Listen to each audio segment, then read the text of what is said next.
Hello everyone, कैसे हैं आप सभी लोग। Good evening to all of you. तो आज हम जो है वो पढ़ने चल रहे हैं जॉन कीट्स को, जिनसे अगर आप सीखना चाहेंगे, लर्न करना चाहेंगे तो बहुत कुछ लर्न कर सकते हैं। एक ऐसी एज जिस एज में मैक्सिमम लोग ये इतना तक अवेयर नहीं होते कि उन्हें लाइफ में क्या करना है, क्या नहीं करना, उनका क्या गोल है। उतनी सी लाइफ में इन्होंने बहुत कुछ योगदान देकर इस दुनिया से ये चले गए। यानी कि बहुत ही छोटी सी उम्र इन्होंने जी है, लेकिन उतनी छोटी सी उम्र में भी इन्होंने इतना ग्रेट, इतना फिलोसफिकल, इतना बेहतरीन जो वर्क है, इतनी बेहतरीन जो आप कह सकते हो चीज़ें हैं, वो इस वर्ड को देकर ये चले गए, जिसके कारण इन्हें आज तक याद किया जा रहा है। तो आप सोचोगे कि अगर आप न्यू हो तो आपको ये चीज़ जानना चाहिए, और अगर आप पहले से पढ़ें तो आपको तो पता ही होगा। बस मात्र और मात्र सिर्फ और सिर्फ 25 ईयर्स, जी हाँ, you heard right, only 25 years इनकी एज थी जब इनकी डेथ हो गई। यानी कि सिर्फ और सिर्फ 25 साल तक ये जिंदा थे। सोचिए 25 साल, और 25 साल में तो आजकल के हमारे जो युवा हैं उन्हें तो मतलब कुछ की बात छोड़ दी जाए तो बाकियों को तो ये पता तक नहीं कि हम क्या कर रहे हैं, क्या नहीं कर रहे हैं, अपनी रिस्पॉन्सिबिलिटी के बारे में नहीं पता। तो इन्होंने इतना महान कार्य किया है, तो इनके बारे में हमें आज पढ़ना है। बारे इन द सेंस इनके वर्क के बारे में। ऑब्वियसली हम इनके बारे में भी पढ़ेंगे, क्योंकि मैंने जो जो चीज़ें आपको प्रॉमिस की है, एवरीथिंग आई विल प्रोवाइड, लेकिन एक सीक्वेंस में, ठीक है। तो इसको देने के बाद मैं आपको बायोग्राफी भी दूंगी सारे राइटर्स की। तो आज हम पढ़ने वाले हैं odd on a Grecian earn. यानी कि ये आपको जो अर्न दिख रहा है, चाहे आप इसको अस्थि कलश बोलो या कलश बोलो, जो भी बोलो, अर्न है, एक ग्रेसियन अर्न है, जिसके ऊपर इन्होंने एक पूरी की पूरी पोएट्री लिख दी है। अब ये पोएट्री आखिर ये जो जो जो पोएट्स हैं, ये एक्चुअली बताना क्या चाहते हैं? क्या इन्होंने बस यूं ही किसी चीज को देखा और बस यूं ही उसके ऊपर इतनी ढेर सारी 150, 160, 110, 200, 250 लाइन्स लिख डाली? मतलब कुछ भी मतलब नहीं है। तो ऑब्वियसली जैसे आपने सुना होगा, कलम से क्रांति होती है, तो कलम में इतनी ताकत है, तो ये पेन को यूज करते हैं थॉट्स को बताने के लिए, ठीक है। ये बताना चाहते हैं। तो ये जो आपका अर्न है, इसके माध्यम से, या फिर अगर शैली के वेस्ट विंड से बात करें, या किसी भी राइटर की कोई भी वर्क उठा लिए, तो उसमें कुछ ना कुछ मैसेज होता है। और अगर नहीं मैसेज है तो जो आर्ट है वो खुद में ही सफिशिएंट होती है। तो यहाँ पर जो अर्न है ना, वहां पर क्या बताया जा रहा है, आपको क्या सिंबलाइज किया जा रहा है, इसको हम समझेंगे। इसको अगर आप, जो मैं अभी आपको बता रही हूँ ना, 1-2 मिनट लेकर अगर आपने इसको समझ लिया तो पूरी थ्रू आउट पोम आपको बहुत बहुत बहुत ईजी लगने वाली है। तो देखिए इन्होंने इस अर्न के बारे में क्यों इतना लिखा है, क्यों बताया है। इन्होंने ये बताया है, इन्होंने इसके माध्यम से ये बताने की कोशिश की है कि एक्चुअली जो हमारी लाइफ है, जो ह्यूमन लाइफ है, या फिर हमारे सराउंडिंग्स में जितनी भी फिजिकल चीज़ें हैं जिन्हें हम पाने के लिए परेशान रहते हैं, वो सारी चीज़ें कितनी नश्वर हैं, कितना वो सब कुछ एक दिन नष्ट हो जाने वाला है, चाहे वो हम खुद ही क्यों ना हो। अगर कोई चीज़ दुनिया में है जो कि हमेशा हमेशा बनी रह सकती है, तो वो है ब्यूटी एंड ट्रुथ, यानी कि सच्चाई और सुंदरता ही जो है ये दुनिया में बनी रहने वाली है। तो इन्हीं चीजों को वो बताने वाले हैं कि किस तरह से जो चीजें सत्य हैं उसको समय भी नष्ट नहीं कर पाता, समय का भी उस पर कोई प्रभाव नहीं पड़ता। तो यही इन्होंने इस अर्न के माध्यम से बताने की कोशिश की है। इस अर्न के ऊपर बनी हुई बहुत सारी जो चित्रकारियां हैं उन्हीं के बारे में इन्होंने बात की है। कुछ पेड़ों के बारे में, कुछ लेडीज के बारे में जो यहाँ पर हैं, कुछ जो बलियां दी जा रही हैं उनके बारे में। तो इन सारी चीजों के बारे में उन्होंने क्या की है, बात की है। अब इतना सुन लेने की मात्र से आप देखिएगा कि आपको पोम कितनी बेहतरीन तरीके से समझ में आती है। तो ये देखिए मैंने आपके लिए बहुत अच्छे से एनिमेशंस लगाए हैं ताकि आप इसको बहुत अच्छे से समझ सको। और यहाँ पर देखिए मैं आपको थोड़ा सा ये इमेजरी दिखाना चाहती थी, इसलिए मैंने ये चीज़ें लिखी। ये देखिए यहाँ पर जैसे कुछ लोग हैं बैठे हुए जा रहे हैं, यहाँ पर लेडीज़ हैं, हॉर्सेज हैं। इसी तरह ये एक्चुअली वो अर्न तो नहीं है जिसके बारे में बात कर रहे हैं आपके कीट्स, लेकिन हाँ इसी तरह का वो अर्न था। उसमें वो बताएंगे कि क्या क्या चीज़ें देखते हैं। वहाँ पर वो देखते हैं कि एक लड़का है जो अपनी लवर लेडी को किस करने की कोशिश कर रहा है, बिल्कुल पास में ही है लेकिन वो कर नहीं सकता, कर नहीं पा रहा। तो ये सारी चीजें आपको यहाँ पर देखने के लिए मिलेगी। तो ये जो अर्न है वो जो है आपको यहाँ पर देखने के लिए मिलेगा। जैसे यहाँ पर देखिए एक मैंने आपको ये दिखाया है अर्न। अब आपको चीज़ें बहुत अच्छे से समझ में आ जाएंगी। तो इससे पहले हम थोड़ी सी इंफॉर्मेशन ले लेते हैं इसके बारे में। अगर बात करें इसके रिटर्न और पब्लिश डेट की, तो ये जो आपका ये पोम है आपकी अर्न, जो ये पोएम है Grecian urn, ode to a Grecian urn, ये जो है ये मई 1819 में लिखी गई थी एंड जो है पब्लिश की गई थी जनवरी 1820 में। कब पब्लिश की गई थी? जनवरी 1820 में पब्लिश की गई थी। अगर हम बात कर लें इसके स्ट्रक्चर के बारे में, एक चीज़ और है ये किस कलेक्शन में या फिर किधर पब्लिश हुई थी, ये आपका होमवर्क है, आप मुझे बताओगे। हो सकता है मैंने क्वेश्चन में लिया हो, इसको नहीं लिया है तो आप मुझे ज़रूर बताना, अदरवाइज अगली जो वीडियो है उसमें अगर आपका आंसर नहीं आया तो मैं इसको कवर करूंगी। अब अगर बात करें स्ट्रक्चर की, तो देखिए इसका स्ट्रक्चर है the poem consist of 5 stanza. जी हाँ, ओनली 5 स्ट्रेंजाज हैं इसमें, और हर स्ट्रेंजा में कितनी लाइन्स हैं? 10 लाइन्स हैं। 10 लाइन्स का एक स्ट्रेंजा है, और इस तरह के टोटल कितने स्ट्रेंजा हैं? 5 स्ट्रेंजाज हैं। और आपको तो पता ही होगा कि ये नाम ही अपने आप में बता रहा है कि ये कैसा वर्क है, ये क्या है। तो ये एक ओड है, और ये कैसा ओड है? ये एक इनरेगुलर ओड है। कैसा ओड है? एक इनरेगुलर ओड है। आप इस चीज को ध्यान रखोगे। ठीक, यहां पर मैं लिख भी देती हूं, इनरेगुलर ओड। तो ये क्या है? इनरेगुलर ओड है। और अगर हम बात करें तो a type of lyric poetry expressing deep emotion and appreciation. अब इस ओड के बारे में बताया है कि एक्चुअली ओड होता क्या है। ओड एक लिरिक पोएट्री है जो कि किसी डीप इमोशन को क्या करता है? दिखाता है। Each stanza is decasyllabic 10 syllable lines mostly in iambic pentameter. अब हम सारी लाइन्स को नहीं बोल सकते, लेकिन इसमें जो मोस्टली लाइन्स हैं वो आपकी किस में है? आइएम्बिक पेंटामीटर में है। और जब आइएम्बिक पेंटामीटर में होंगी तो ऑब्वियसली वहां पर कितने? 10 syllables होंगे। ठीक, क्योंकि पेंटामीटर है।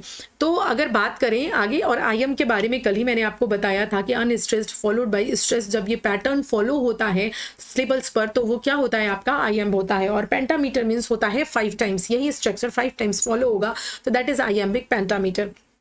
आइए नेक्स्ट स्लाइड पर चलते हैं, जो कि हमें राइम स्कीम के बारे में बताती है।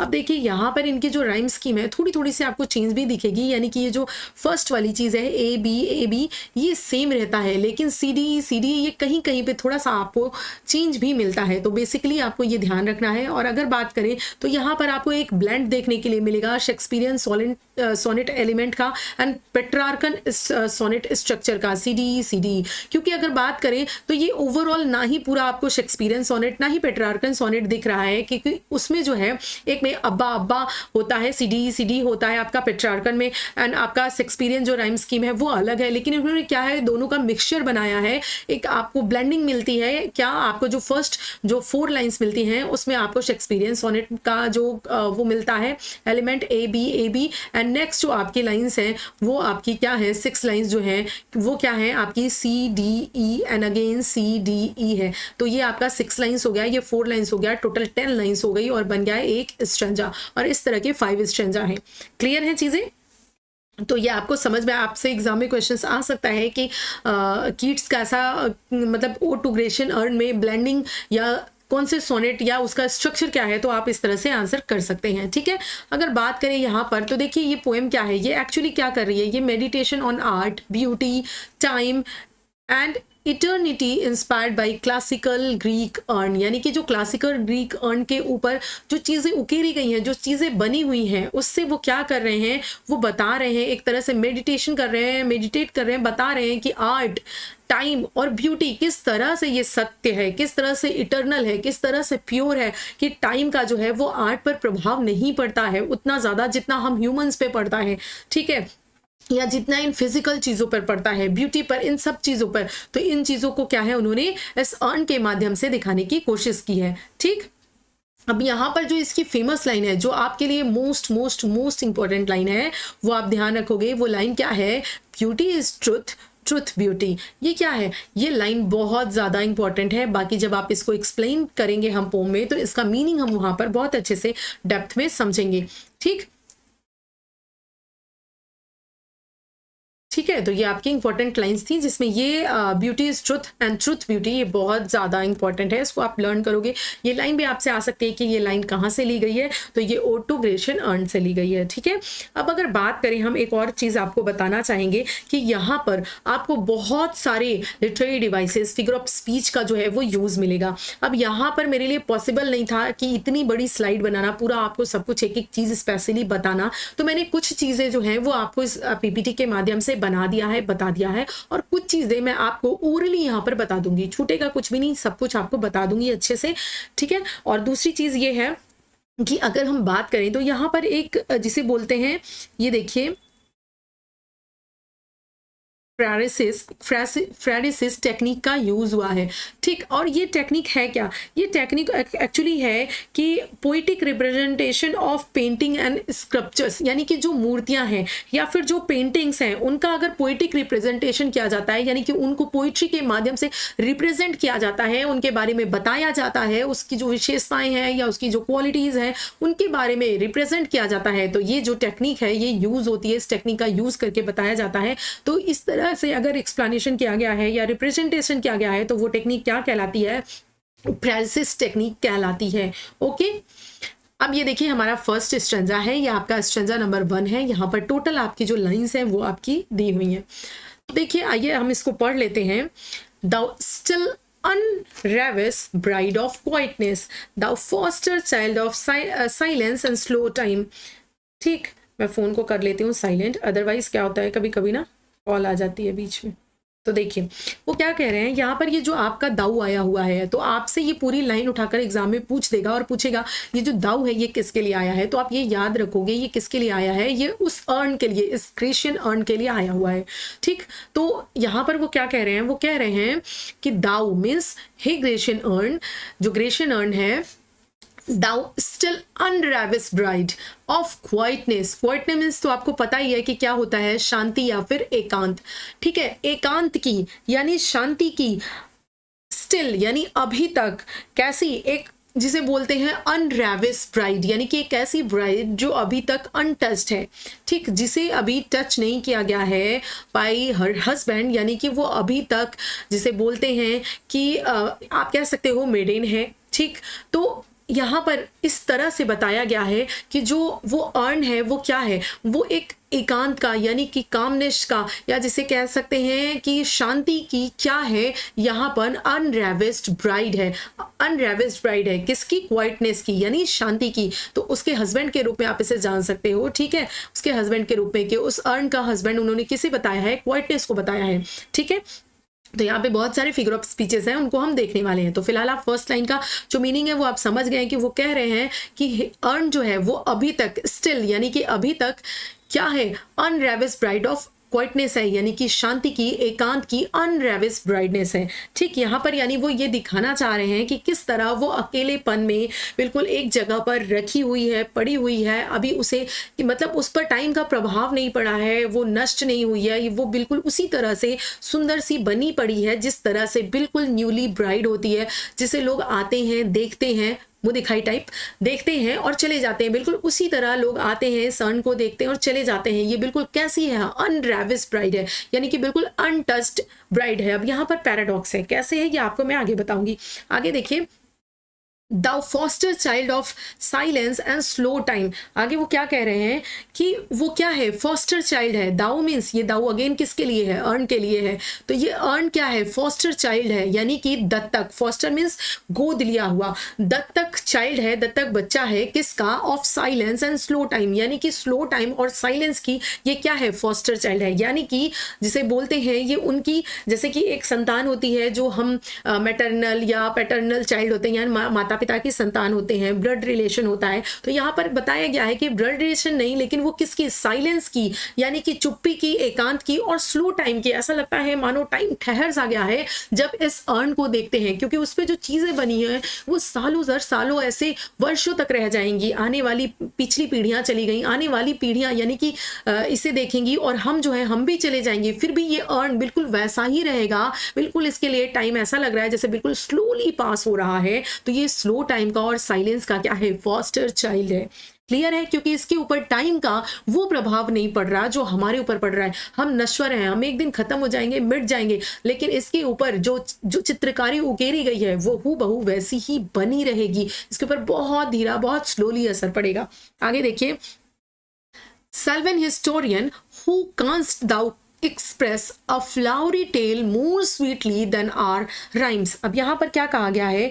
ये किसे कहा गया है? ये जो सैल्वन हिस्टोरियन कहा गया है, ये अगेन किसको कहा गया है? उस अर्न को कहा गया है कि जो यूनानी इतिहासकार, यानी कि यहाँ पर कहा गया है कि हु कांस दस एक्सप्रेस, यानी कि तुम, ये जो तुम्हारे ऊपर ये जो फ्लावरी टेल बनी हुई है, किसके ऊपर? उस अर्न के ऊपर, जो अर्न है उसके ऊपर बहुत सारी चित्रकारी, मैंने पहले ही आपसे बताया कि उकेरी गई है, ठीक है, बहुत सारी चित्रकारी जो है वो उकेरी गई है। वहां पर फूल पत्तियां हैं, कुचले हुए फूलों का चित्र है, वहां पर बलि देते हुए जो लोग हैं उनका चित्र है, लड़की का चित्र है, इस तरह बहुत सारी जो चीजें हैं वो बनी हुई है। तो वहां पर वो यही कह रहे हैं कि ये जो है, ये जो अस्थि कलश है, यानी कि ये जो अर्न है, ये क्या है? ये वनवासी इतिहासकार, ठीक, क्या तुम वनवासी इतिहासकार हो जो इस प्रकार हमारी कविता से भी अधिक मधुर एक पुष्पमय कहानी व्यक्त कर सकती हो? यानी कि क्योंकि जो हिस्टोरियन है, ठीक, जो हिस्टोरियन है उनका काम क्या है? वो हिस्ट्रीज बताते हैं ना, कहानीज बताते हैं। तो वही वो कह रहे हैं कि अर्न, क्या तुम हिस्टोरियन हो? क्या तुम वनवासी हिस्टोरियन हो? क्या तुम्हारे ऊपर ये जो फ्लावरी टेल बने हुए हैं ये एक्सप्रेस कर सकते हैं मुझसे ज्यादा, यानी कि ये मुझसे ज्यादा, या हम सब जितने भी पोएट्स हैं, हमारी राइम्स जो हैं उनसे कहीं ज्यादा ब्यूटीफुली, कहीं ज्यादा स्वीटली तुम एक्सप्रेस कर पा रही हो, क्योंकि तुम्हारे ऊपर जो है ये जो इतनी सुंदर सी इमेजरी, ये जो इतने सुंदर से फूल पत्तियां ये सब जो बनी हुई हैं, ये क्या कर रही हैं? बहुत ही सुंदर कहानी को एक्सप्रेस कर रही हैं, बहुत सुंदर इतिहास को एक्सप्रेस कर रही हैं, जो कि हमारी पंक्तियां, हमारी राइम्स भी नहीं कर सकती हैं। ठीक है, आगे देखिए, यानी कि तुम हमसे ज्यादा एक्सप्रेस कर रही हो। आगे देखिए, व्हाट लीफ फ्रिंगल्ड लेजेंट हॉर्न्स about thy shape, or deities or mortals, or of both, in temp or the dates of Arcady. What men or god are these? What maiden loath? What mad pursuit? What struggle to escape? What pipes and timbrels? What wild ecstasy? अब यहां से meaning देखते हैं। आगे वो क्या कह रहे हैं कि तुम एक जो है वो कैसी कविता, एक फ्लावरी टेल बता रही हो, कैसी एक फ्लावरी टेल बता रही हो, और जो है कौन सी पत्ती, मतलब जो तुम्हारे अस्थि कलश पर जो पत्तियां हैं, ये जो दबी कुचली सी, ये जो पत्तियों के शेप्स हैं, ये जो पत्तियां हैं, ठीक, ये जो लीव्स हैं, ये शेप्स हैं, ये क्या बता रही हैं? ये क्या चीजें हैं? ठीक है, कौन सी ये जो पत्ती है, ये किदवंती तुम्हारे आकार के बारे में बता रही हैं? क्या ये देवताओं या मनुष्यों के बारे में बता रही हैं? ठीक, और यहाँ डेटीज मतलब क्या होता है? देवता, या फिर मॉर्टल्स यानी हम मॉर्टल्स, यानी कि ह्यूमंस जो नष्ट हो जाएंगे, उनके बारे में। क्या इनके बारे में? ये जो लीव्स हैं, ये जो शेप्स हैं तुम्हारे, ठीक, ये जो भी इस पे चित्रकारी है, जो चीजें बनी हुई है, ये जो पत्तियां हैं, ये पत्तियों के जो किनारे हैं, ठीक, ये सारी चीजें क्या बता रही हैं? क्या ये जो है किसी देवता के बारे में, डेटीज के बारे में, या मॉर्टल्स के बारे में, या फिर दोनों के बारे में बता रहे हैं? या फिर ये जो आपको टेम्पे और द डेट्स ऑफ आर्केडी दिखा हुआ है, ये क्या है? ये अल्यूजन है। यहाँ पर क्या है? अल्यूजन का यूज किया गया है। Allusion, figure of speech. Allusion means एक रेफरेंस लेना। यहाँ पर किस चीज के बारे में बात किया गया है? तो देखिए यहाँ पर कह रहे हैं वो कि ये जो अस्थि कलश है, ये जो अर्न है, ये टेम्पे की घाटी के जीवन का चित्रण करता है। वो जानना चाहते हैं कि क्या ये जो टेम्पे की घाटी है, टेम्पे की जो वादी है, जो घाटी है, क्या ये उसके बारे में चित्रण कर रहा है, उसके बारे में बता रहा है, या फिर डेल्स ऑफ आर्केड्स, या फिर ये आर्केड्स की घाटियों के जीवन के बारे में बता रहा है? ये किसके बारे में बता रहा है? आखिर ये जो चित्रकारी बनी हुई है, ये सारी चीजें हैं, ये एक्चुअली है किस चीज के बारे में? क्या ये देवताओं की हैं, या ह्यूमंस की हैं, या दोनों की हैं, या फिर ये टेम्पे की घाटियों के बारे में है, या फिर आर्केड की घाटियों के बारे में है, या आखिर है किस चीज के बारे में? क्या चीज इस पे बने हुए हैं, या क्या चीज ये बता रही है? ये जो आकृतियां बनी हुई हैं, What men or God are these? क्या ये मनुष्यों की हैं या फिर देवताओं की हैं, गॉड्स की हैं? आखिर ये जो आकृतियां हैं या जो इस पे चीजें बनी हुई हैं, ये किस चीज के बारे में है? या फिर वॉट मेडेन्स लोथ, या फिर ये युवा प्रेमी, इस पे जो ये मेडेन्स दिख रही हैं, ये जो युवा प्रेमी दिख रहे हैं, ये है कौन है? ये किसके बारे में है? ठीक है, आगे देखिए, what man pursued, what struggle to escape, यानी कि जिन कुमारियों का पीछा किया जा रहा है, यानी कि जिन कुमारियों यानी जिन स्त्रियों का, कुंवारी लड़कियों का पीछा किया जा रहा है, वो आखिर है कौन? कौन उनका पीछा कर रहे हैं? और वो what what struggle to escape, और वो जो है वो अपने प्रेमियों से भागने का प्रयास क्यों कर रही हैं, एस्केप, वो कैसा स्ट्रगल कर रही हैं, क्यों वो भाग रही हैं अपने प्रेमियों से, व्हाट पाइप्स एंड ट्रिम्बल्स, और क्या ये जो बांसुरी और तबले हैं इनका क्या महत्व है, व्हाट वाइड एक्सटेसी, इनका मीनिंग क्या है, इनकी इंपॉर्टेंस है क्या। यहाँ पर वो थोड़ी सी परेशान है, वो क्वेश्चन कर रहे हैं, वो पूछ रहे हैं। यहाँ पर देखिए आपको बहुत सारे क्वेश्चंस मिल रहे हैं, तो वो क्या कर रहे हैं, वो पूछ रहे हैं कि आखिर ये सब जो चित्रकारी बनी हुई है ये किस चीज़ के बारे में है, इसमें जो बनी हुई चीज़ें हैं क्या ये देवताओं से रिलेटेड है, क्या ये मनुष्यों से रिलेटेड है, या फिर ये किसी घाटियों वादियों के बारे में बता रही हैं, एक्चुअली ये है क्या, यहाँ पर जो कुंवारी लड़कियाँ हैं ये अपने प्रेमियों से भाग क्यों रही हैं, ये सारी चीज़ें एक्चुअली हैं क्या। तो ये क्वेश्चन कर रहे हैं, इसके बारे में ये पूछ रहे हैं, ठीक है। सेकेंड स्टैंजा जब हम पढ़ेंगे तो हमें आगे चीज़ें और क्लियर होंगी। अब हम जानते हैं इसके जो है फिगर ऑफ स्पीच के बारे में। यहाँ पर हम कुछ फिगर ऑफ स्पीच पढ़ते चलेंगे, क्योंकि जो बाद में है, ठीक बाद में जो है फिगर ऑफ स्पीच जो है उसको समझाने के लिए बैक आना पड़ता है, ठीक है। फाइनली आज इरेजर काम कर गया। इरेजर को टच करते समय ना मैं सच में मतलब लिटरली गॉड को ही मना रही थी कि हे भगवान बस ये इरेजर काम कर जाए, क्योंकि मोस्ट ऑफ द टाइम जब मैं इसे यूज करती हूँ तो ये वर्क नहीं करता है। और बताइए आप लोगों की स्टडीज़ कैसी चल रही है, आप लोग मेरी वीडियोस को देख तो रहे हैं, पसंद कर रहे हैं, तो ऑब्वियसली थैंक्स तो मैं आपको लोगों को बोलती ही भी हूँ, थैंक्स हर वीडियो में। और आप जो है मतलब कि किस चीज़ की तैयारी पर इस समय फोकस कर रहे हैं, क्योंकि कुछ बच्चों का मानना है कि हम अभी टीजीटी की तैयारी पर ही फोकस करेंगे क्योंकि डेट्स तो सामने लगी हुई हैं, लेकिन और कुछ बच्चे जो हैं वो एलटी में फोकस कर रहे हैं। तो आप लोग बताइएगा कि आप लोग किस पे फोकस कर रहे हैं, एंड जो है क्या आप लोगों को जो लिटरेरी फॉर्म्स वगैरह हैं, जो चीज़ें मैं पढ़ा रही हूँ, क्या आप उनको और स्पीड में चाहते हैं कि मैं उसे बहुत जल्दी कवर करवा दूँ, या जिस स्पीड से चल रहा है बिल्कुल वैसे ही चलाते रहूँ। तो आप लोग बताइएगा ज़रूर, क्योंकि आप लोग जो चीज़ें बताओगे उस अकॉर्डिंग मैं चीज़ें जब करूँगी तो वो आपके लिए फ्रूटफुल होगी, ठीक है। करूँगी तो मैं सारी चीज़ें, लेकिन अपने अकॉर्डिंग करूँगी तो मे भी हो सकता है वो आपके लिए फ्रूटफुल थोड़ी लेट में हो, तो इसलिए आप लोग ज़रूर इन्फॉर्म करिएगा। अब आइए यहाँ पर हम फिगर ऑफ स्पीच देख लेते हैं। तो यहाँ पर तो देखिए पहले आपको दिख रहा होगा, सबसे पहले हम देखना चाहेंगे कि ये दाऊ आया हुआ है, राइट, और यहाँ भी दाऊ आया हुआ है। तो हमने एक ऐसी फिगर ऑफ स्पीच के बारे में हम जानते हैं जिसे हम कहते हैं एनाफोरा।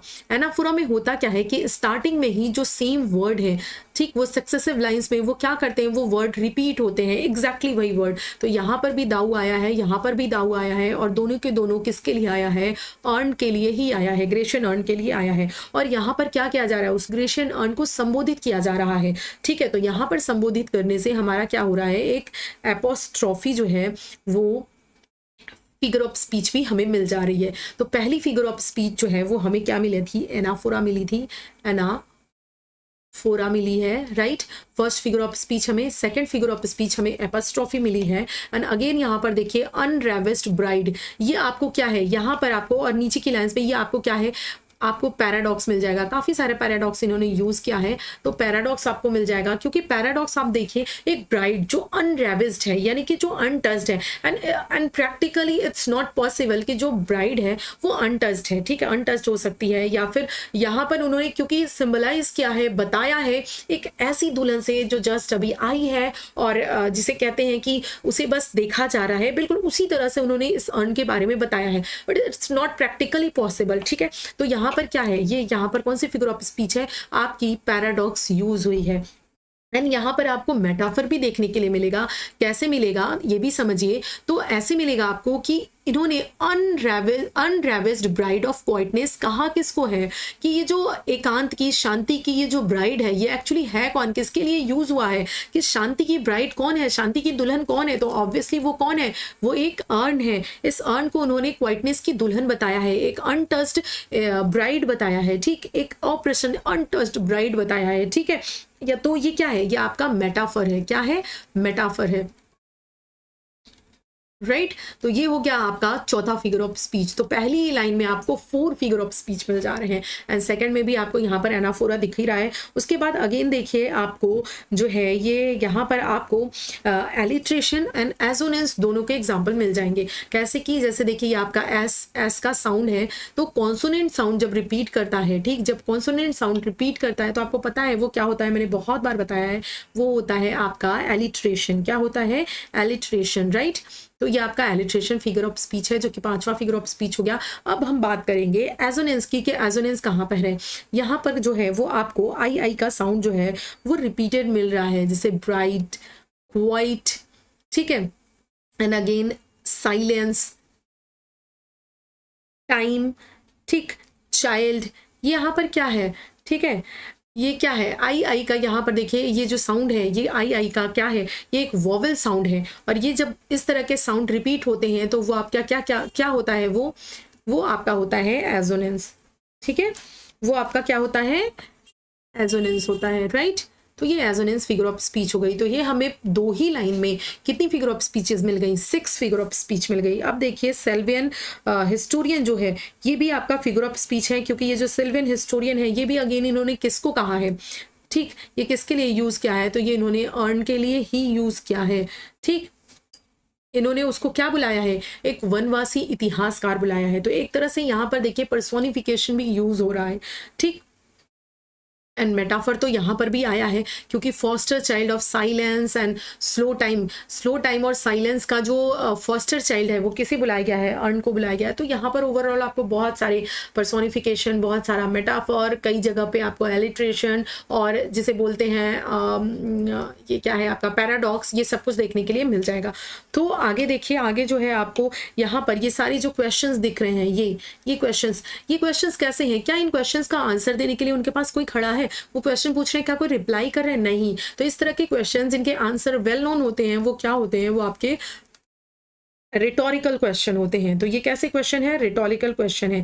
और अगर आप देखो, थोड़ा सा गौर करो, तो ये देखो आप कितनी बार आपको यहाँ पर कंजक्शन मिल रहा है, और एंड अगेन ये देखिए, और तो ये क्या है, ऑफ डेटीज और मॉर्टल्स और ऑफ बोथ, ये और क्या है, ये कंजक्शन है, ठीक। और जब बहुत ज़्यादा कंजक्शन पास ही पास एक ही लाइन में या आसपास एक स्टैंजा में बहुत ज़्यादा कंजक्शन जो है वो यूज़ होते हैं, तो वहाँ पर कौन सी फिगर ऑफ स्पीच होती है, वो आपकी देखिए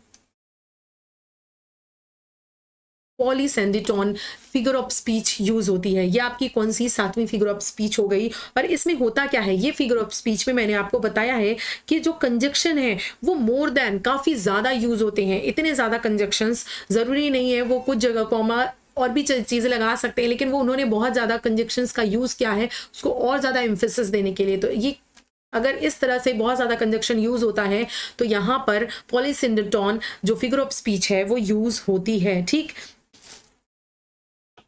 एक फिगर ऑफ स्पीच और है एसिडिटोन, ठीक। ये फिगर ऑफ स्पीच क्या है, यहाँ पर जो है वो जो आपके कंजक्शन है उनका यूज़ नहीं किया जाता, जस्ट कॉमा कॉमा कॉमा लगाकर या इस तरह से जो है वो सेंटेंस की फ्रेमिंग कर दी जाती है, बना दी जाती है। वहाँ पे कंजक्शंस जो है वो हटा लिया जाता है, उसका यूज़ नहीं किया जाता। तो फिलहाल यहाँ पर इसका यूज़ नहीं है, लेकिन इससे रिलेटेड था तो मैंने आपको बता दिया।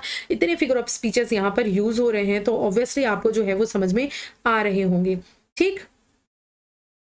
एंड अगेन देखिए यहाँ पर वॉट, वाइल्ड, ये क्या है, ये आपका फिर से क्या है, एलिट्रेशन जो है वो यूज हो रहा है, ठीक। आगे बढ़े और अब हम चलते हैं अपने सेकंड स्ट्रेंजा पे। मेरे हिसाब से जो है वो मैंने आपको सारा चीज़ बता दिया है। एक ये देखिए यहाँ पर मैंने पहले ही बताया, ये जो टेम्पे है और डेल्स की, आर्केड्स की जो डेल्स हैं, यानी ये जो घाटियाँ हैं, इनका रेफरेंस लिया गया है। यानी कि यहाँ पर कौन सा allusion figure of speech use हुआ है, कौन सा अल्यूजन फिगर ऑफ स्पीच हुआ है। देखिए गाइज, आपको मैं इतनी डिटेल में बच्चा लोग आपको बता रही हूँ, तो इनको बहुत अच्छे से नोट्स बना लीजिएगा, ठीक। एक ही जगह आपको सारी चीज़ें प्रोवाइड करा रही हूँ, अपनी तरफ से कोशिश कर रही हूँ कि कुछ भी छूटे ना। स्टिल ह्यूमन माइंड है मेरा भी, मैं भी ह्यूमन हूँ। अगर एक आधा कोई मिस्टेक या फिर जिसे बोलते हैं ह्यूमन एरर या फिर कुछ चीज़ बाई चांस छूट जाए तो नीचे आप कॉमेंट ज़रूर कर दिया कीजिए, ताकि और जो बच्चे हैं उनके लिए वो चीज़ हेल्पफुल हो पाए, उन्हें पता चल पाए, ठीक है। तो वैसे मैं ओवरऑल कोशिश करती हूँ कि हर चीज़ को जो है आपको एक ही जगह पे क्या करूं, बता दूं, ठीक है। आगे देखिए कितना यहाँ पर एलिट्रेशन, वॉट, और हाँ यहाँ पर ये जो वॉट कई बार आया हुआ है ना, ये आपका क्या है, एनाफोरा है, आप देख रहे हो ना, ये देखिए मुझसे छूट रहा था, वही चीज़ है ना, कई मैंने कहा कि कई बार क्या होता है कोई चीज़ें दिमाग से स्किप हो जाती है। तो ये देखिए आप देख रहे हो कितनी बार व्हाट आया हुआ है। एंड अगर आपने एनाफोरा पढ़ा हो तो एनाफोरा होता क्या है कि जब लाइन्स की स्टार्टिंग में कोई वर्ड हर लाइन में बार बार वही सेम वर्ड रिपीट होता है तो वो क्या होता है आपका एनाफोरा फिगर ऑफ स्पीच होता है। एक्चुअली मैं बहुत जल्दी सोच रही हूँ आप लोगों के लिए एक सेशन ही ला देती हूँ जिसमें आपको मैं detailed figure of speech with explanation with examples cover करा दूं, ताकि जब भी मैं इनके बारे में बात करूं ना, इन फिगर ऑफ स्पीचेस के बारे में, तो मुझे आपको बहुत डिटेल में ना बताना पड़े, मैं बस नाम लूं कि यहाँ पर एनाफोरा है, यहाँ पर ये है, यहाँ पर ये है, तो आप उन चीज़ों को कैच कर पाओ, समझ पाओ। ठीक है, तो यहाँ पर कौन सा फिगर ऑफ स्पीच है, एनाफोरा है। एनाफोरा में लाइंस की स्टार्टिंग में, मतलब लाइंस में ये सेम जो वर्ड्स हैं जो हैं वो क्या होते हैं, रिपीट होते हैं। तो देख रहे हैं ना आप कितने ज़्यादा यूज़ हुए हैं फिगर ऑफ स्पीच। अब हम चलते हैं अपने सेकेंड स्टैंजा पे, और आप लोग ज़रूर बताइएगा कि मेरी जो पीपीटीज़ हैं वो आपको कैसी लगती हैं। मैं इतनी मेहनत करती हूँ, तो आप लोग बताइएगा कि क्या ये जो मैं एनिमेशन वगैरह जो भी चीज़ें डालती हूँ या आपको सही लगता है, आपकी आंखों के लिए सूदिंग है ना। क्योंकि देखिए कहा जाता है ना कि जो चीज़ हमारी सेंसेस को अपील करती हैं वो चीज़ें हमें बहुत इंटरेस्टिंग लगती हैं एंड बहुत देर तक वो हमारे दिमाग में रह जाती हैं। तो इसीलिए मैं सोचती हूँ कि चीज़ें आपको अट्रैक्टिव तरीके से दूं, और मैं चाहती हूँ, मैं कोशिश करती हूँ कि आप लोग एक्टिवली परफॉर्म करो, एक्टिव रहो सेशंस में, आप रिप्लाई करो, की पॉइंट्स को लिखो ताकि चीज़ें आपको याद हो जाएं। एक वीडियो देखने के बाद फिर आपको ऐसा ना हो कि 10 वीडियो ही देखना ही पड़ रहा है, कोई कंफ्यूजन है या फिर आपको लग रहा है कि चीज़ें नहीं समझ में आई, आप 10 बार उसको क्या कर रहे हो, 10 जगह देख रहे हो, टाइम वेस्ट कर रहे हो। एक ही वीडियो को, मेरा ही नहीं, आप किसी का भी एक वीडियो उठाओ, उसको बहुत अच्छे से देखो, नोट्स बनाओ,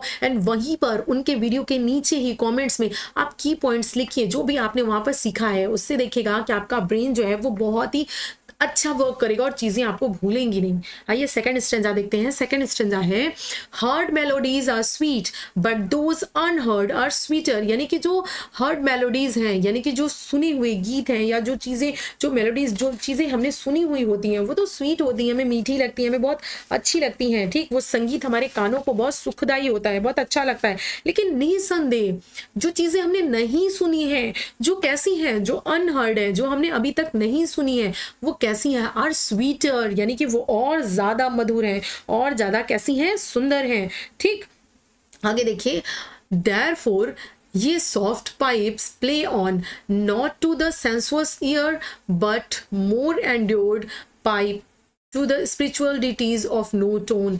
Fair youth, beneath the tree, thou canst not leave thy song, nor ever can those trees be bare. Bold lover, never, never cast thou kiss. यहाँ तक देखते हैं, ठीक है, इसके आगे फिर देखेंगे। तो वो क्या कह रहे हैं, जो मेलोडीज यानी कि जो संगीत हमने सुने हैं वो स्वीट होते हैं, लेकिन जो हमने नहीं सुने हैं वो स्वीटर होते हैं, यानी कि और ज़्यादा मधुर और ज़्यादा प्यारे होते हैं। किंतु जो संगीत केवल कल्पना द्वारा सुना जाता है वो कैसा होता है, और ज़्यादा मधुर होता है, और ज़्यादा स्थायी होता है, और अच्छा होता है। क्यों? क्योंकि वो हमारी आत्मा को, हमारे हृदय को, हमारे हार्ट को, हमारी सोल को बहुत ज़्यादा पसंद आता है। आगे देखिए, वो कहते हैं कि ये जो अस्थि कलश है ना, ये जो अर्न है, इस पे जो चीज़ें उकेरी गई हैं, जो चीज़ें बनाई गई हैं, ठीक, उन उकेरी हुई चीज़ों पर, उन कलश पर ये जो संगीतज्ञ हैं, ठीक, जो संगीतज्ञ से कहता है कि ये जो संगीतज्ञ हैं उनसे अब वो बात कर रहे हैं, उनसे कह रहे हैं कि आपने आनंदप्रद संगीत को आप लोग क्या करिए, जारी रखिए। ये जो पाइप्स आप बजा रहे हैं, यानी कि जो चीज़ें, ये जो आपका सॉफ्ट पाइप्स है, यानी कि जो सॉफ्ट म्यूजिक है, प्ले ऑन, उसको आप बजाते रहिए, आप उसको जारी रखिए, ठीक है, उन चीज़ों को बजाते रहिए, करते रहिए, और इस प्रकार अपनी मौन मधुर सुर ताल से सराबोर कर दीजिए। यानी बिल्कुल सेंसुअस एयर, यानी इन कानों को बिल्कुल सूदिंग लगे, आप इस तरह से क्या करिए, हमेशा इनको क्या करते रहिए, प्ले ऑन करते रहिए, बजाते रहिए। ठीक, आगे देखिए फिर क्या है, वो बोल रहे हैं कि जो आपके पोएट हैं वो क्या करते हैं, वो उस युवक की तरह अपनी नजर घुमाते हैं, अपनी आंखें उस युवक की तरफ जा डालते हैं, उस फेयर यूथ की तरफ डालते हैं जो क्या कर रहा है, बीनीथ द ट्री, जो एक पेड़ के नीचे क्या कर रहा है, एक छायेदार पेड़ के नीचे क्या कर रहा है, बांसुरी बजा रहा है। ठीक, क्या कर रहा है, बांसुरी बजा रहा है, उस फेयर यूथ की तरफ उनकी निगाहें जाती हैं। ठीक, एक मान लीजिए ये पेड़ है, जैसा भी पेड़ बना है यार, ठीक है, ये सपोज दैट पेड़ है, और इस पेड़ के नीचे एक लड़का है, वो क्या कर रहा है, वो क्या कर रहा है, एक फ्लूट है उसको बजा रहा है। ठीक, तो उसकी तरफ उनकी नजरें जाती हैं और कहते हैं कि वो बांसुरी बजाना कभी बंद नहीं करेगा। क्या करेगा, thou canst leave thy song, वो क्या करेगा, क्यों नहीं बंद करेगा भाई, क्योंकि मेरी जीभ कट गई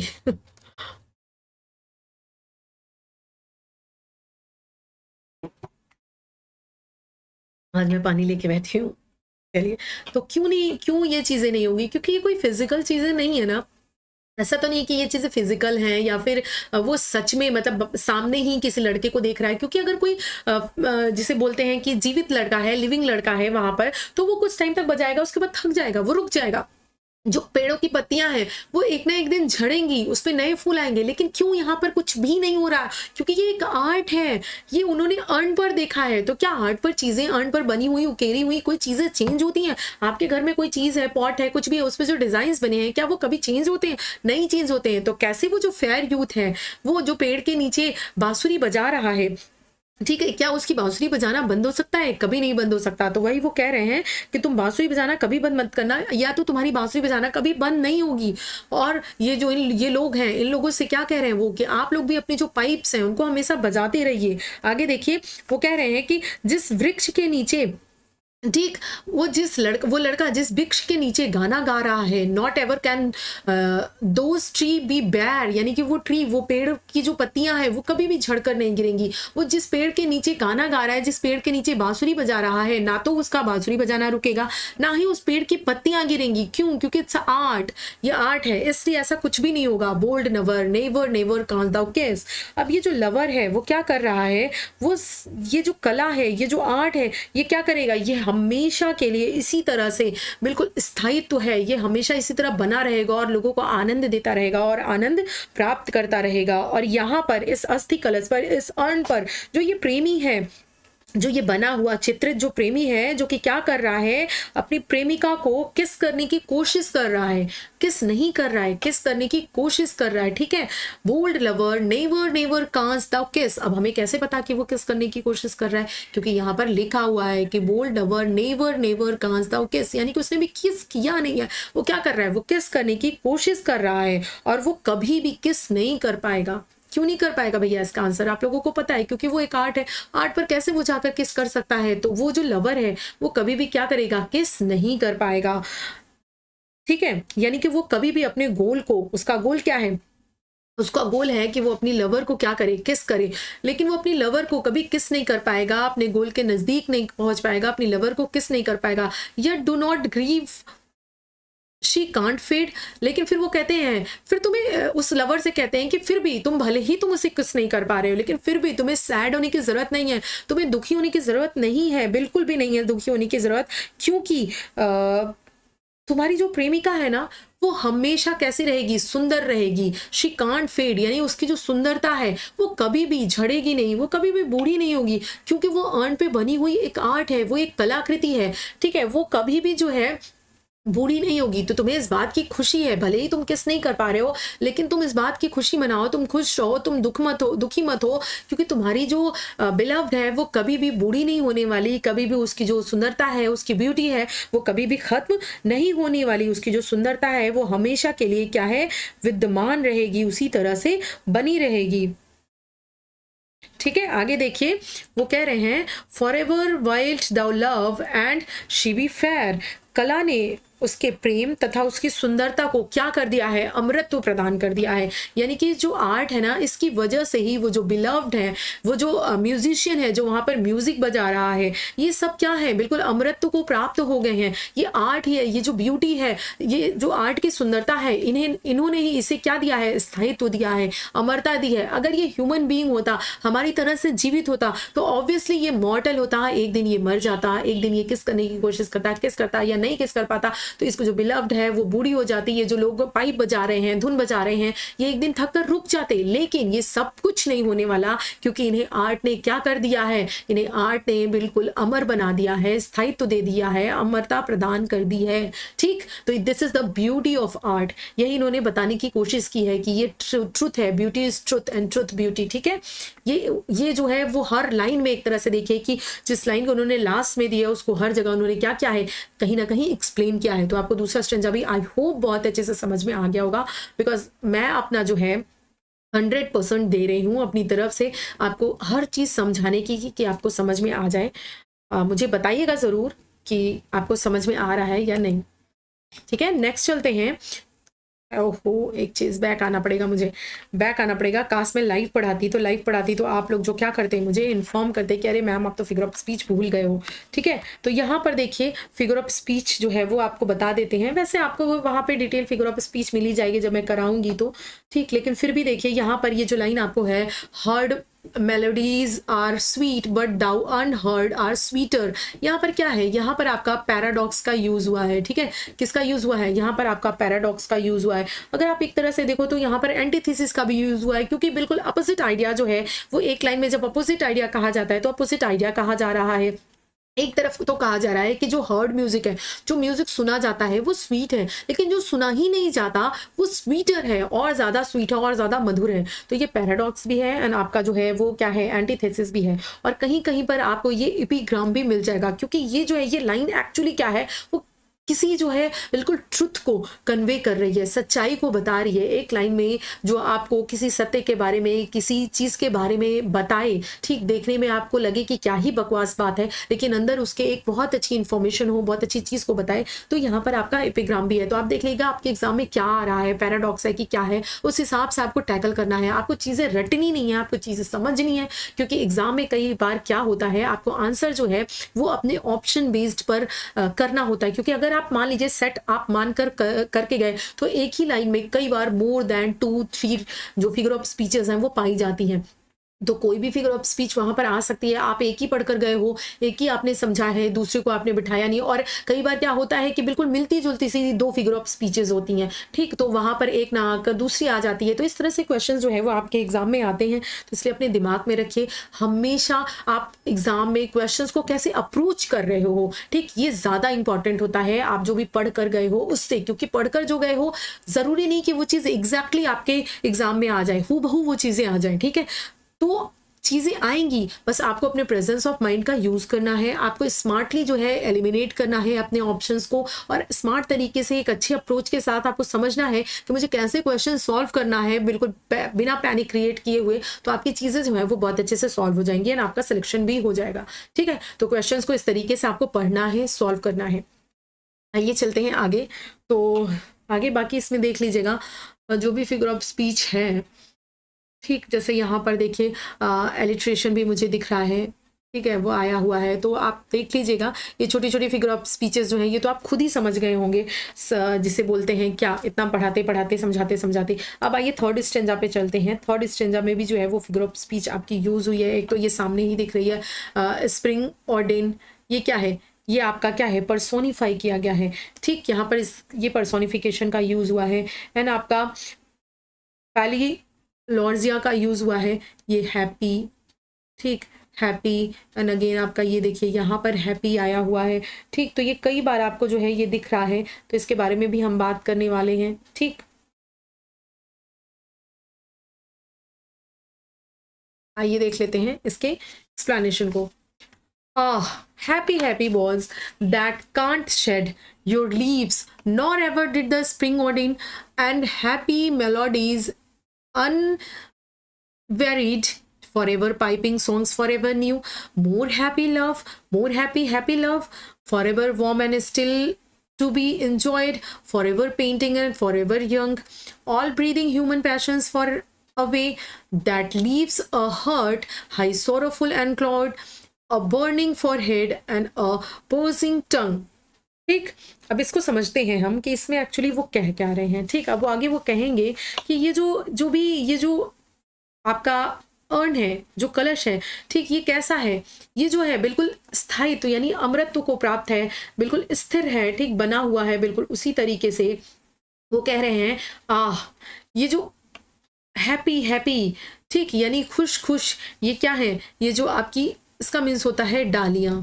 क्या डालियां, यानी कि जो डालियां हैं, ये जो पत्तियां हैं, ये जो पेड़ हैं, पेड़ों की ये जो डालियां हैं, ये कैसी हैं, ये बहुत ही खुश हैं। क्यों खुश हैं, ठीक, ये इसलिए खुश हैं कि ये जो इनके जो पत्ते हैं that can't shed your leaves, तुम खुश हो क्यों? क्योंकि तुम्हारी जो लीव्स है ना, तुम्हारी जो डालियां हैं, तुम्हारे फूल, तुम्हारे पत्ते, वो कभी भी शेड नहीं होंगे, वो कभी भी झड़कर नीचे गिरेंगे नहीं, वो कभी भी गिर नहीं सकती। ठीक है, आगे देखिए, ना बसंत को कभी अलविदा कह सकती हैं, यानी ये जो पत्तियां हैं, ठीक, यहाँ पर क्या बताया गया है उस अर्न के बारे में कि अर्न की क्वालिटी क्या है, किस पे जो पेड़ हैं या जो चीजें हैं वो कभी भी हट नहीं सकती, वो कभी भी खराब नहीं हो सकती। ठीक, और इस पे जो पेड़ हैं उनको कभी भी जो स्प्रिंग है, ठीक, उनको कभी भी अलविदा नहीं कह सकती, यानी कि यहाँ पर हमेशा स्प्रिंग रहेगी। स्प्रिंग रहती है तो क्या होता है, चीजें बिल्कुल हरी भरी बनी रहती है ना, और इस पेंटिंग में भी चीजें क्या है, बिल्कुल हरी भरी अच्छी सी बनी हुई हैं। तो यहाँ पर कभी भी जो है वो वेस्ट विंड नहीं आ सकती, कभी भी इनको डिस्ट्रॉय नहीं कर सकती। यहाँ पर क्या है, हमेशा ही हमेशा स्प्रिंग रहेगी, हरियाली छाई हुई रहेगी।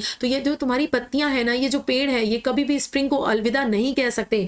ठीक है, कभी भी ये क्या कर सकते हैं, अलविदा नहीं कह सकते हैं। अब यहाँ पर देखिए, क्या जो ये पत्तियां हैं ये क्या कैसे अलविदा कहेंगे, क्या ये ह्यूमन है, तो इन्हें ह्यूमन क्वालिटीज दी गई हैं। तो यहाँ पर क्या है, पर्सोनिफिकेशन का यूज हुआ है। तो यहाँ पर वही कहा जा रहा है कि ये पत्तियां कैसी हैं, बिल्कुल खुश हैं, क्योंकि ये कभी शेड नहीं हो सकती, ये कभी गिर नहीं सकती, इनको स्प्रिंग कभी भी अलविदा या बाय नहीं कह सकता है।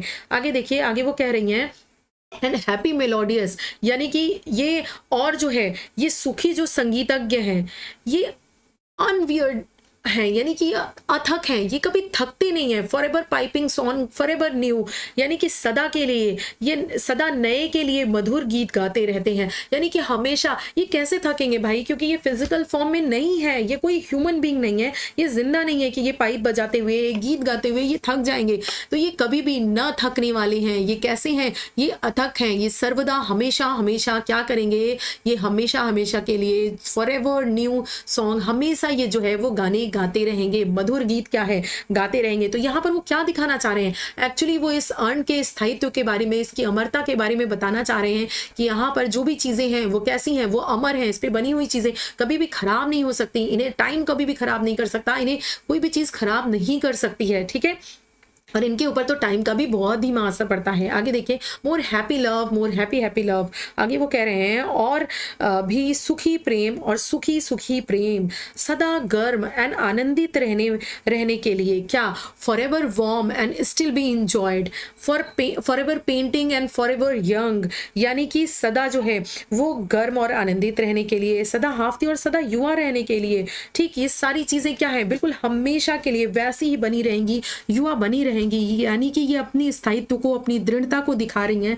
ठीक, उससे ये अपने विचार को क्या कर रहे हैं, बता रहे हैं कि इस अस्थि कलश पर जो वृक्ष है ना, उनके पत्ते कभी भी झड़ेंगे नहीं, वो हमेशा स्थायी बने रहेंगे, वो हमेशा बसंत का आनंद लेते रहेंगे। यहाँ पर जो संगीतज्ञ है, जो हैप्पी मेलोडिस्ट है, ये कभी भी नहीं थकेगा, ये हमेशा जो पाइप है, जो बांसुरी है, वो बजाता रहेगा, गाता रहेगा, और सदैव नया ताजा जो गीत है, ये जो ताजगी है, वो हमेशा बनी रहेगी। और ये जो प्रेमी है, ये सुखी है, क्योंकि इसका जो प्रेम है ना, वो कभी भी नहीं बदलेगा, क्योंकि वो हमेशा ही युवा और आवेगपूर्ण बना रहेगा, यानी कि फॉर एवर यंग बना रहेगा। वो कभी भी जो है उसके ऊपर जो है वो कभी भी ओल्ड नहीं होगा, कभी भी उसकी बिलव्ड की ब्यूटी नहीं जाएगी। तो हमेशा वो कैसा, फॉर एवर खुश, इंजॉय, और हमेशा जो है वो यंग बना रहेगा। ठीक, हमेशा युवा, बिल्कुल आवेशपूर्ण हमेशा बना रहेगा, वो सदा उसके लिए हर्ष का स्रोत बना रहेगा। ठीक, क्योंकि प्रत्येक क्षण वह अपनी प्रेमिका का क्या करेगा, चुंबन लेने की कोशिश करेगा, उसे किस करने की कोशिश करेगा, लेकिन हाँ, वो किस नहीं कर पाएगा।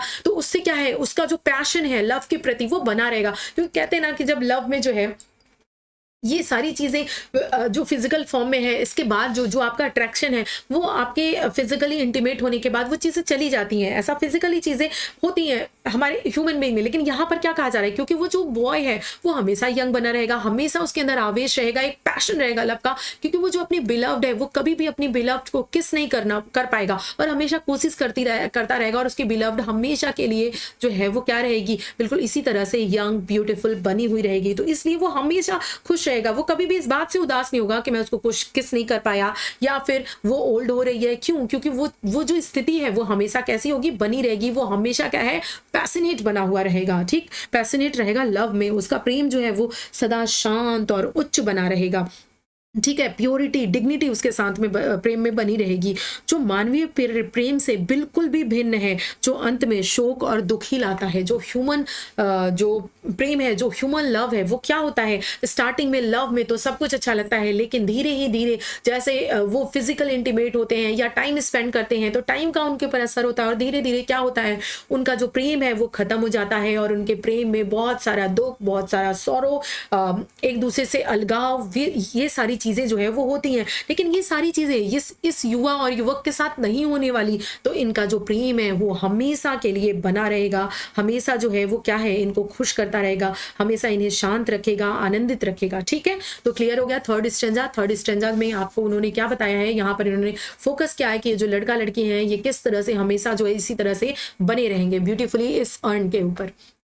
नेक्स्ट आइए चलते हैं फोर्थ स्टेंजा पे। फोर्थ स्टेंजा में देखते हैं कि क्या चीज़ें जो है वो आपकी दी हुई हैं। ठीक, इसके बारे में देखते हैं। इस स्टेंजा के बारे में आइए देखते हैं। Who are these coming to sacrifice. ठीक, ये कौन है, ठीक, ये कौन है जो सेक्रीफाइस करने के लिए, बलि देने के लिए आ रहे हैं। ठीक, ये हैं कौन जो बलि देने के लिए आ रहे हैं। To what green altar O mysterious priest, ये रहस्यमयी पुरोहित, ठीक, जो क्या कर रहा है, हीफर यानी अपने साथ किसको, एक बच्चिया को, एक हीपर को लिए हुए आ रहा है, यानी कि इसकी ही बलि जो है वो दी जाने वाली है। और ये लोग इसके साथ, ये जो मिस्टीरियस प्रीस्ट है, ये बिल्कुल मिस्टीरियस सा लग रहा है, पता नहीं कि ये क्यों आ रहे हैं, ये लोग क्यों इसकी बलि देना चाह रहे हैं, क्या रीजन है, ये तो मिस्ट्री है, मिस्टीरियस प्रीस्ट है, और ये क्यों जो है ये हीफर को, इसको क्यों लेकर के आ रहा है। ठीक, क्या रीजन है कि वो जो है इस बच्चिया को लिए हुए आ रहा है। ये बच्चिया क्या कर रही है, इसको मैं पढ़ देती हूँ, एक्चुअली मैंने इसे पढ़ा नहीं, पढ़ देती हूँ मैं इसका। Who are these coming to sacrifice, यानी कि ये कौन लोग हैं जो सारे के सारे चले आ रहे हैं इधर की तरफ सेक्रीफाइस करने के लिए। To what green altar O mysterious priest leaders thou that he for longing at the skies and all her silken flags with garland breast. What little town by river or seashore or mountain built with peaceful citadel is emptied of this fog, this pious mourn, and little town the streets forevermore will silent be, and not a soul to tell why thou art desolate can ever return. ठीक, अब इसके बारे में बात करते हैं। तो यहाँ पर एक्चुअली वो पूरे अर्न में जितनी भी चित्रकारी है, जो भी चीज़ें बनी हुई हैं, ठीक, इसके बारे में एक एक चीज़ को वो क्या कर रहे हैं, एक एक चीज को वो क्या कर रहे हैं, देख रहे हैं ध्यान से, और देख कर क्या कर रहे हैं, बता रहे हैं, क्वेश्चन कर रहे हैं। जो चीजें उन्हें समझ में आ जा रही है उसके बारे में क्वेश्चन कर रहे हैं। कुछ चीजों के बारे में वो बहुत ही आयरॉनिकली क्वेश्चन कर रहे हैं। अब यहाँ पर देखिए, आप इसको रिटोरिक क्वेश्चन भी बोल सकते हो, क्योंकि रिटोरिक क्वेश्चन वो क्वेश्चन है जिसका आंसर हमें पता होता है, वो रिटोरिक क्वेश्चन है। लेकिन इसे आप एक और फिगर ऑफ स्पीच का नाम दे सकते हो, उसे बोलते हैं एरोटिस। क्या बोलते हैं, एरोटिसिस बोलते हैं। इसका मीनिंग ये होता है कि ये एक इस तरह का क्वेश्चन होता है जिसका उन्हें कॉन्फिडेंस होता है कि इसका एक नेगेटिव आंसर है। कैसा, एक नेगेटिव आंसर है, उन्हें इस बात की बहुत श्योरिटी होती है, बहुत कॉन्फिडेंस होता है। तो इस तरह के क्वेश्चंस को क्या बोलते हैं हम, ये फिगर ऑफ स्पीच बोलते हैं। इसको आप ध्यान रखिएगा। रिटोरिकल क्वेश्चन तो सभी को पता है, रिटोरिकल क्वेश्चन आ जाएगा तो आप एग्जाम में कर ही लोगे। लेकिन कई बार अगर मान लीजिए एग्जाम में रिटोरिकल नहीं लिख कर आता है, ये लिख कर आता है, तो आप इस पर भी टिक कर दोगे। ठीक, एवरी सिंगल छोटी छोटी चीज में आपको ध्यान रख रही हूँ। अब आपका काम है इन चीजों को ध्यान देना, नोट्स बनाना। अगर आप नहीं बनाते हो, मिस्टेक करते हो, तो फिर ये आपकी गलती होगी। और क्या, आपको तो पता ही है मैं क्या कहना चाहती हूँ। मेरे दिल की बात समझ रहे हैं ना आप? हाँ, मुझे लगता है आप समझ रहे हैं, तो कर दीजिए। समझ रहे हैं तो कर दीजिए लाइक, शेयर एंड सब्सक्राइब, ताकि मेरी जो ये मेहनत है ये और बच्चों तक पहुँचे। वो बच्चे जिन्हें फ्री में चीज़ें पढ़नी है, जिन्हें ज़रूरत है, जो पैसे अफोर्ड नहीं कर पा रहे हैं, हमारे आपके पास अगर चीज़ें हैं, हम इजीली चीज़ों को एक्सेस कर रहे हैं, तो ऐसा नहीं है कि हर इंसान, हर व्यक्ति के पास ये फैसिलिटीज़ हैं। तो मेरा मोटिव यही है कि मैं उस हर बच्चे तक पहुंच पाऊं जिसे इसकी नीड है, जिसे इसकी ज़रूरत है। बाकी तो बहुत सारे कोर्सेस हैं, बहुत सारे लोग पढ़ा रहे हैं, बहुत सारी चीज़ें बढ़ा रही हैं। ऐसा नहीं कि मैं सबसे बेहतर पढ़ा रही हूँ, मुझसे भी बेहतर पढ़ाने वाले लोग हैं, समझाने वाले लोग हैं। हर एक इंसान अपनी तरफ से अच्छा एफर्ट करता है, अपनी तरफ से 100% हर एक टीचर डालता है। डिपेंड करता है कि किस बच्चे को किसका समझ में आ रहा है। तो अगर आपको मेरी मेहनत, मेरी चीज़ें समझ में आ रही हैं तो लाइक कर दीजिए। अगर आप लाइक नहीं भी कर सकते हो तो एटलीस्ट शेयर कर दीजिए, ताकि और बच्चों तक ये चीज़ें पहुँच सके जिन्हें इसकी नीड है। बाकी आप देख लो कि आपको लाइफ में द वर्ड पसंद है या फिर लव वर्ड। मैंने इन दोनों वर्ड के बारे में आपको डिटेल से बताया है, ठीक है। तो आइए देखिए इस स्टेंजा में वो कह रहे हैं कि यहाँ पर भैया एक और ड्राइंग है, एक और चित्र है, और वो क्या है, यहाँ पर बहुत सारे लोग, ठीक, दीज कमिंग्स, यानी कि बहुत सारे लोग क्या कर रहे हैं, सेक्रीफाइस करने के लिए आ रहे हैं। क्यों आ रहे हैं ये सेक्रीफाइस करने के लिए? एक जो प्रीस्ट है, एक जो पादरी है, ये बिल्कुल मिस्टीरियस सा है, ये एक बछड़े को, ठीक, लिए हुए किसी हरी बलि वेदी पर बलि चढ़ाने के लिए लेकर जा रहा है, ठीक। एक ग्रीन आल्टर यानी कि हरी बलि वेदी पर क्या कर रहा है, इस हीफर को ले जा रहा है बलि चढ़ाने के लिए। और ये जो बछड़ा है, ये हीफर है, ये क्या कर रहा है, ये आकाश की तरफ, स्काई की तरफ क्या कर रहा है, देख रहा है और रंभा रहा है। क्या कर रहा है, ये स्काई की तरफ देख रहा है और रंभा रहा है। आगे देखिए उसकी जो बगलें हैं वो फूलों से सजाई गई हुई हैं। उसको क्या है, उसको फूल की माला, उसके बगल, ये सारी चीज गार्लैंड से, फूलों से क्या की गई है, सजाई गई हैं। पादरी के पीछे पीछे बहुत सारे लोग जो हैं वो भी जा रहे हैं। इस पादरी के पीछे क्या है, बहुत सारे लोग क्या कर रहे हैं, जा रहे हैं। अब यहाँ पर जो आपके राइटर हैं वो गैस करने की कोशिश करेंगे कि आखिर यहाँ पर हो क्या रहा है। वो कहेंगे कि मतलब उन्हें ये लगेगा कि वो लोग जिस नगर से, जिस जगह से वो आ रहे हैं, ऐसा लगता है कि वो पूरा का पूरा नगर, वो पूरा का पूरा जो टाउन है वो क्या हो गया है, खाली हो गया है, ठीक। यानी कि ऐसा लगता है मानो सभी के सभी लोग आ गए हों, क्या करने, इसको बलि देने के लिए सारे लोग आ गए हैं, और वो क्या हो गया है, वो टाउन खाली हो गया है। और जो है वो जानना चाहते हैं कि क्या वो नगर किसी नदी के तट पर स्थित है, या फिर किसी सी शोर पर। वो जो नगर जहाँ से ये सभी के सभी लोग आ रहे हैं, क्या वो किसी नदी के किनारे है, या फिर किसी समुद्र के किनारे है, या फिर किसी वो पहाड़ की चोटी पर बना हुआ है, कहीं पहाड़ पर है, या फिर जो है वो किसी किले के बीचों बीच, सिटाडेल मीन्स क्या होता है, किला, किसी भी किले के बीचों बीच है। आखिर वो नगर है कहाँ जहाँ से ये सारे लोग, ये मिस्टीरियस प्रीस्ट सभी के सभी लोग आ रहे हैं, मानो कि पूरा का पूरा नगर, पूरा का पूरा गांव ही खाली हो गया हो। फिर वो कह रहे हैं कि बहरहाल ये तो निश्चित है कि ये नगर जो है वो सदा के लिए मौन रहेगा, और यहाँ के बाजार क्या हैं वो खाली हो जाएंगे, ठीक। Little town thy streets for ever more be silent. ये जो यहाँ की गलियां हैं, ये जो स्ट्रीट्स हैं, ये हमेशा हमेशा के लिए क्या होंगी, खाली हो जाएंगी, ठीक। क्यों मौन रहेंगे यहाँ के लोग, क्यों, क्योंकि ये सभी लोग क्या करने, बलि देने आ रहे हैं, और यहाँ पे इनका जो नगर है वो पूरा का पूरा खाली पड़ा हुआ है। तो जब नगर ही खाली है तो यहाँ पर कौन बोलेगा, ये नगर मौन हो जाएगा, यहाँ के सारे बाजार जो हैं वो खाली हो जाएंगे। कोई भी नागरिक ये समझाने के लिए नहीं लौटेगा कि आखिर नगर खाली क्यों है, क्यों ये नगर खाली है। अब ये सब लोग क्यों नहीं लौटेंगे, आप बताओ मुझे, कैसे लौटेंगे भैया, क्योंकि वो अर्न पे बने हुए हैं, ठीक, वो अर्न पे पेंटेड है, और ये सभी लोग बलि देने के लिए आ रहे हैं। तो जब ये बलि देने के लिए आ रहे हैं तो इनका जो नगर है वो पूरा का पूरा खाली हो गया है, क्योंकि ये यहाँ आ गए हैं। और जब ये यहाँ आ गए हैं तो क्या ये वापस लौटेंगे, क्या ये फिजिकल फॉर्म में है कि अपने घर वापस जा सकते, नहीं जा सकते ना। इट मीन्स इनका गाँव हमेशा खाली ही रहेगा, इनका नगर खाली ही रहेगा, क्योंकि ये पेंटेड हो गए हैं इस अर्न के ऊपर, और ये सर्वदा के लिए इस अर्न पर ही पेंटेड रहेंगे। यानी कि हमेशा इनका ये जो नगर है जहाँ से ये आए हैं वो हमेशा के लिए मौन रहेगा, हमेशा के लिए जो है वो चीजें क्या रहेंगी, साइलेंट हो जाएंगी, इनके बाजार खाली हो जाएंगे, क्योंकि ये कभी वापस नहीं जाने वाले, क्योंकि ये एक पेंटिंग है, ये पेंटेड है, ये कभी भी वापस नहीं जा सकते, क्योंकि इन्होंने एक स्थायित्व को प्राप्त कर लिया है। आगे देखिए, कला ने इन सभी लोगों को क्षण भर के लिए चित्रबद्ध कर दिया है, और इन्हें क्या कर दिया है, अमर बना दिया है।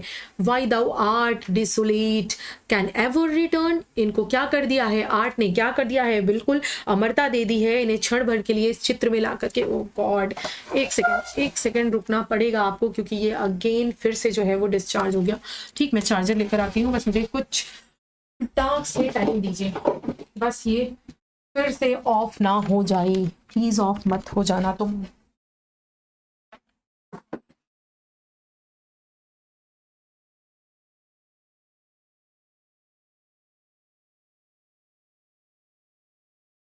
चलिए, थैंक गॉड ये ऑफ नहीं हुआ। मैं इसको जो है चार्ज करके रखती हूँ फुल, फिर भी एक ही वर्क को कंप्लीट कराने में ये डिस्चार्ज हो जाता है, ठीक है। तो क्या मैं कह रही थी, तो ये जो फोर्थ स्टेंजा है इसमें जो है वो ओवरऑल ऊपर से ये सारी पेंटिंग्स को देखते जा रहे हैं, तो जब ये यहाँ पहुंचे हैं तो इन्हें नगर से आते हुए लोग दिख रहे हैं जो सेक्रीफाइस करने के लिए आ रहे हैं, अपने साथ एक बछड़ा लिए हैं, आगे आगे प्रीस्ट है, बाकी सारे गांव वाले हैं। तो भैया इनके आने से सारे गांव खाली हो गए, बाजार खाली हो गए, ये सब मौन रहने वाला है, क्योंकि ये अब कभी लौट कर जाएंगे नहीं। क्यों नहीं जाएंगे? क्योंकि जो कला है, जो आर्ट ने इन्हें क्या कर दिया है, डिसोलेट, यानी कि ये सब क्या हो गए हैं, बिल्कुल स्थायित्व, अमरत्व को प्राप्त हो गए हैं, और ये अभी कभी नहीं जाने वाले। आर्ट ने इनको हमेशा के लिए अमर कर दिया है। अब आइए चलते हैं 5वीं स्टेंजा पे। तब तक मैं एक घूंट पानी ले लूं, तब तक आप लोग भी सांस ले लो। सांस लो, लिटरली सांस तो ले ही रहे हो, तो थोड़ा रेस्ट कर लो।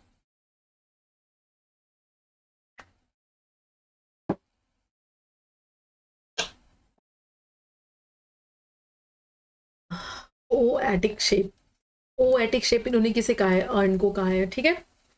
पैर एटीट्यूड विद ब्रेड और marble man and maidens overwrought with forest branches and the trodden weed, thou silent form does tease us out of thought, as does eternity. Cold pastoral, sorry, L नहीं देखा मैंने, cold pastoral, when old age shall this generation waste, thou shalt remain in midst of other woe than others, a friend to man, to whom thou sayest, beauty is truth, truth beauty, that is all you know on earth and all ye need to know. तो ये वाली जो line है इसको बहुत अच्छे से याद कर लीजिएगा आप लोग, ठीक है। तो आगे बढ़े, वो क्या कह रहे हैं आगे देखते हैं हम, ठीक है। ये जो आपका अर्न है, इसके लिए ये लास्ट जो 5वां है वो है, तो यहाँ पर एपोस्ट्रोफी एक्चुअली है, क्योंकि यहाँ पर देखिए इन्होंने क्या किया है, इसको संबोधित किया है, ठीक। इस अर्न को ओ एटिक शेप बोला है। आगे देखिए फेयर एटीट्यूड, यानी कि फेयर एटीट्यूड मतलब सुंदर भाव।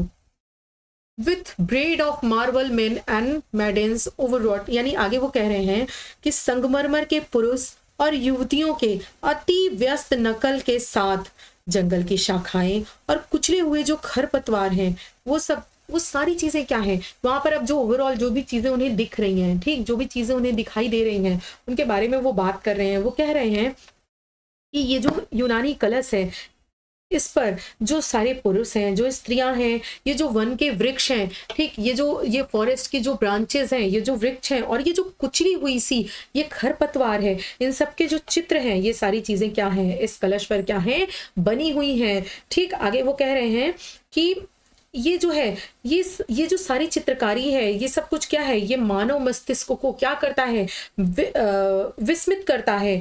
जिस प्रकार स्वयं शाश्वतता करती है, इटर्निटी जिस प्रकार से मानव मस्तिष्क को विस्मित करती है, उसी तरह से ये सारी जो आर्ट की फॉर्म है, इस पे जो सारी चीजें बनी हुई हैं, वो क्या है, वो विस्मित कर रही हैं, ठीक। वह उतना रहस्यमय और समझ से परे है जितनी की क्या, शाश्वता यानी इटर्निटी, ये सारी चीजें उतनी ही रहस्यमयी हैं। क्यों? क्योंकि जिस तरह से हम और बाकी जो भी नेचर की चीजें हैं, कि कोई भी चीज क्यों घटित हो रही है, क्या हो रही है, जो भी इटर्निटी है उसको हम नहीं समझ सकते, वो हमारी समझ के परे की चीज है। उसी तरह से ये सारी चीजें क्या है, मानव मस्तिष्क को विस्मित करने वाली है, विस्मित करता है। आगे वो कह रहे हैं कि जब वर्तमान पीढ़ी मर जाएगी, यानी कि हम जो हैं ये क्या हो जाएंगे, when old age shall this generation waste, यानी कि ये जो ओल्ड एज है, यानी कि हम सभी जो हैं क्या है, हम सब ये जो वर्तमान पीढ़ी है, हम ये मर जाएंगे, तब यह अस्थि कलश भावी पीढ़ियों के बीच क्या रहेगा, विद्यमान रहेगा। दाउ शैल्ट रिमेन, यहाँ पर दाउ किसके लिए आया है, अर्न के लिए आया है, यानी कि हम सब मर जाएंगे, हम सब खत्म हो जाएंगे, लेकिन ये जो अर्न है ये हमेशा अमर रहेगा, ये तब भी रहेगा, ठीक है। ये अस्थि कलश हमेशा रहेगा। और जो है ये हमारी जो भावी आने वाली पीढ़ियां हैं, ठीक, ये जो हमारी भावी आने वाली पीढ़ियां हैं उनके बीच भी क्या है, विद्यमान रहेगा। बिल्कुल जिस तरह से आज मैं देख रहा हूँ उसे जो है मुझसे पहले के लोगों ने देखा होगा, मैं देख रहा हूँ, और मैं एक दिन खत्म हो जाऊंगा, और मेरी आने वाली जो मेरे आगे आने वाली जो पीढ़ियां हैं, जो वर्तमान पीढ़ियां हैं, वो भी इसको बिल्कुल इसी तरह से देखेंगी, और इससे जो है इंस्पिरेशन लेंगी, इससे अमरत्व को, इसकी ब्यूटी को, इसके ट्रुथ को समझ पाएंगी कि यही जो है वो एकमात्र सत्य है। बाकी तो दुनिया में हर चीज नश्वर है, एक दिन हर किसी को आना है और चले जाना है, सब कुछ खत्म हो जाना है, सब यहीं छूट जाना है, लेकिन बस यही एक क्या है, सच है, ट्रुथ है, ठीक। और अपने मैत्रीपूर्ण संदेश से उसके दुखों को हमेशा क्या करेंगी, कम करती रहेंगी।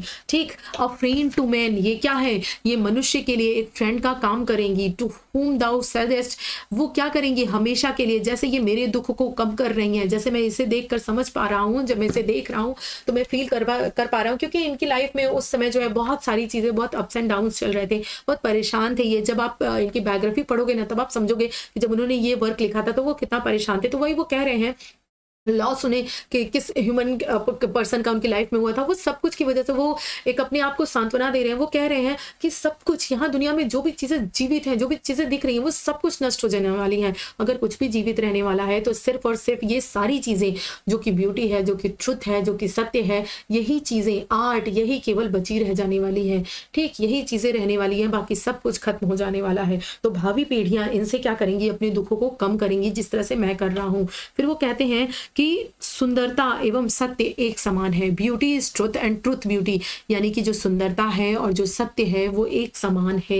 इस सिद्धांत को समझना ही मानव के लिए उसके पृथ्वी पर अस्तित्व के दौरान काफी है। यानी कि जब वो जिंदा है, ठीक, जब वो इस पृथ्वी पर है, तो इस सत्य को जानना उसके लिए बहुत जरूरी है, और यही उसे समझना होगा, यही उसके लिए बहुत काफी है कि वो इस बात को समझ जाए कि सुंदरता और सत्य जो है वो एक समान है। ये जो ब्यूटी है, ये जो आर्ट है, यही ट्रुथ है, यही अमर है, यही जो है बनी रहेगी, यही स्थायी रहेगी। बाकी सारी चीजें हैं जो वो है, वो सारी चीजें क्या हो जाएंगी, वेस्ट हो जाएंगी, खत्म हो जाएंगी, नष्ट हो जाएंगी। ठीक है, आगे जो है अगर बात करें तो ये जो ब्यूटी इज ट्रुथ एंड जो ट्रुथ ब्यूटी है, ये क्या है, ये आपका जो है ये कायस्मस फिगर ऑफ स्पीच है। ठीक, कौन सी फिगर ऑफ स्पीच है, कायस्मस फिगर ऑफ स्पीच है। ठीक,